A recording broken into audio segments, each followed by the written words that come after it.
The companion to yesterday's 1974 Mark II lead also came in, and this is a Marshall Major, said to be a 1968. We will find out.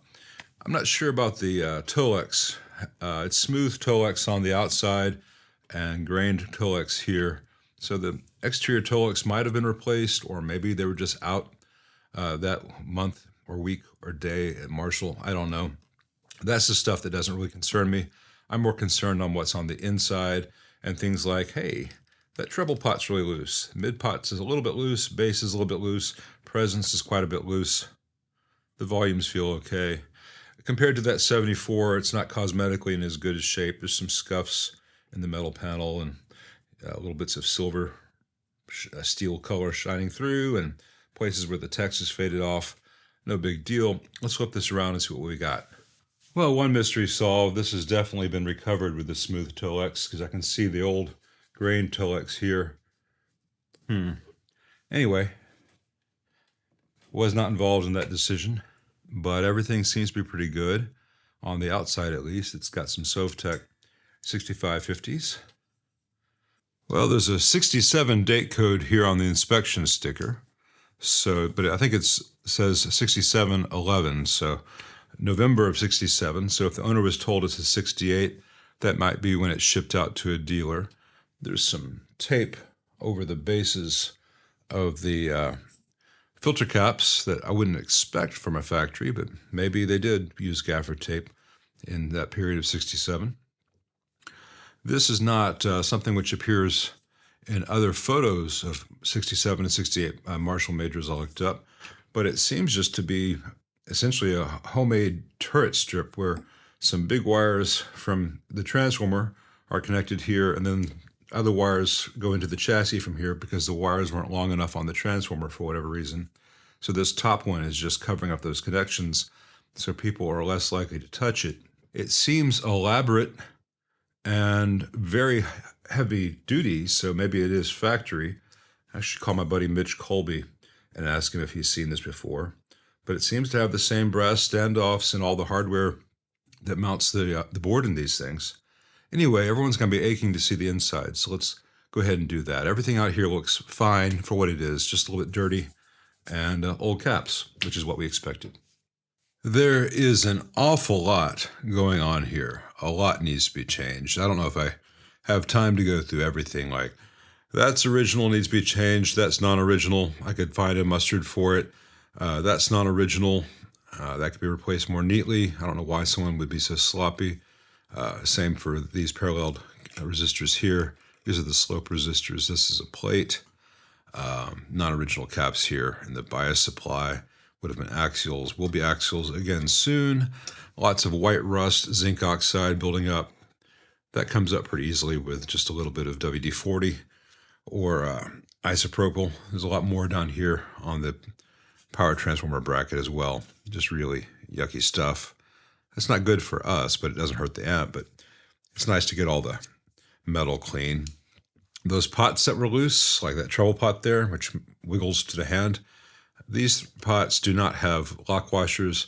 The volumes, which are tight, do. They're the black oxides, which don't conduct very well over time, and all these have bad chassis connections. They all seem to be original, though that one's got a solder joint that's been touched there, and lots of the solder joints up here have been touched, but the pots seem original. Most of them are labeled RS, so I need to clean all that surface area and get lock washers with good contact to the chassis, because that's how the grounds are made to the bus bar, and I will get out all the oxide. You see me knocking some off there. Tasty. Moving right along, Footloose and Fancy Free. You can see all this stuff. Well, it looks like a horrible mess. This all seems to be factory jacketing, the sleeving. Most of it's fine. It could be bundled more neatly. I have to move stuff out of the way to change out the caps, and finding the big caps that fit the larger diameter might be a little bit tricky in this day and age, but I have ways. The thing that worries me is here, these two, where you can see the electrical tape. These are spliced in. I can feel the old wire there, and this is cloth-covered wire like you'd find on a Fender. These were the primary connections, or still are the primary connections, from the output transformer going to the output tubes, and they burned at some point. And so the original wires end here, and then there's some real ugly stuff. I might put a terminal strip in here, mount it on this existing screw down here. If you can see that, I guess let me move this stuff out of the way. There's a ground screw here. Ground screw here for that can cap, and I'd like to take that apart and clean all the grounds for all the connections in the amp where they go to chassis like that. But in the process, I could put a little terminal strip up there and bring those primaries to it, and then have some clean wire going from there to the output sockets. I don't like splices if I can avoid them. I particularly don't like splices with janky old electrical tape.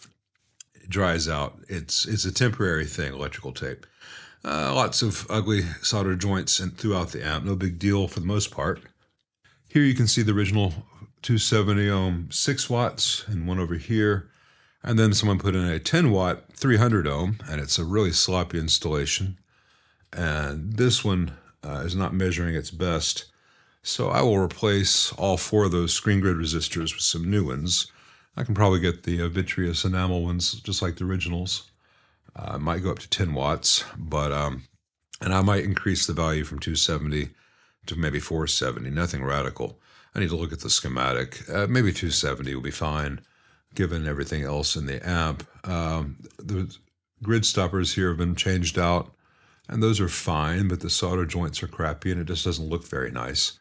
A lot of the work in this amp is just kind of insulting to me, in that it's a very nice, valuable, giant amp, but the work was just really sloppy, as if it were, a PV Bravo in 1988, or I don't know if Bravos were made then, but you know what I mean? It's just treated like it's nothing. It's just something to come in, fix, and get off your bench. And that's not what a Marshall Major should be, both as, out of respect to what it is, and also because it's a big, dangerous, very high voltage circuit where every little thing should be just so.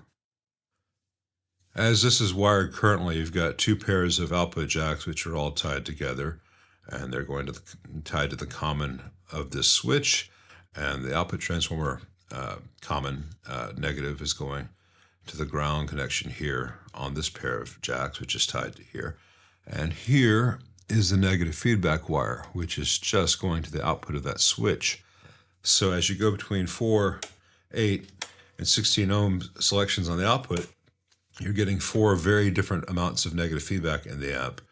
And some Marshalls left the factory like that.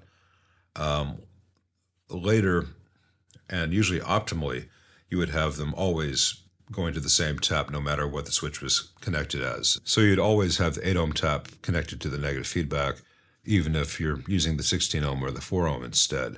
So I need to do a little bit more research on the Marshall Major and choose, I might need to move this wire over to one of the secondary connections on the switch permanently, so it doesn't change all the time, and go through this whole thing and do a parts list. So those huge filter caps are going to be potentially a problem. The other caps are pretty easy. You just need to document what's needed, and hopefully all the original caps are good as far as the film caps.